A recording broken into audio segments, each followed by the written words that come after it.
皆さん、こんにちは。ブラッドです。Today, let's talk about timeline.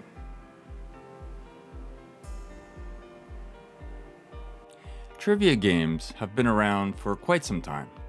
Although I love world history, I'll be honest and say that I have never been good at remembering dates and names. As a result, these trivia games have always frustrated me. Then came Timeline, which changed my feelings a bit.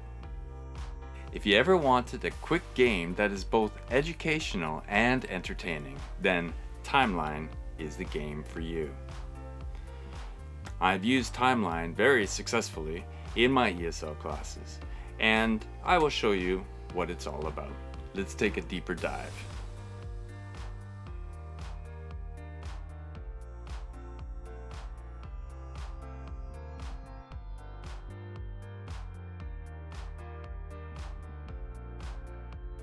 To play the game, each player gets 3 to 6 double-sided cards face down, dates hidden, on their side of the table.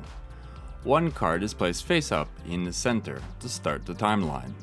On their turn, a player decides where their card fits in the timeline in order. After deciding, they flip their card to show the date. If it's right, they add it to the timeline, and the turn passes. If it's wrong, they discard it and draw a new card before passing the turn. The winner is the player who runs out of cards first.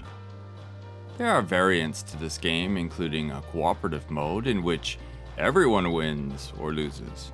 There are countless ways you can play this game if you really think about it, and that makes this game versatile.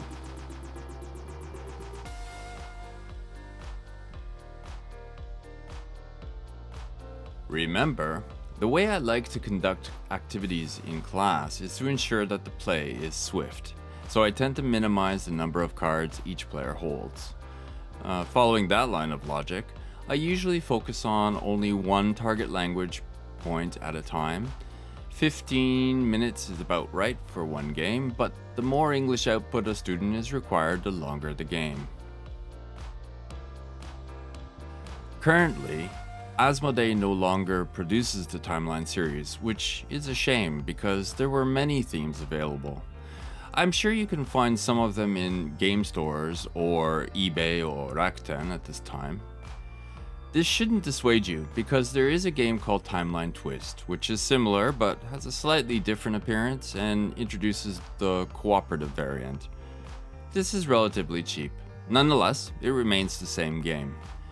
Hobby Japan also has their own Japanese version of Timeline available on Amazon, which is relatively cheap too.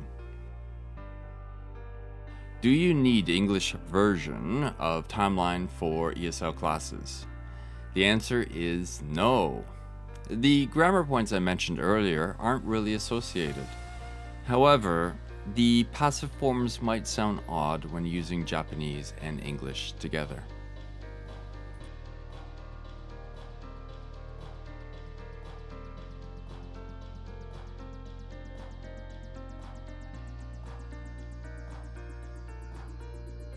Is Timeline worthwhile? And I firmly believe that Timeline is an excellent asset to have for a teacher. It is quick to play, easy to learn, and it has a lot of versatility.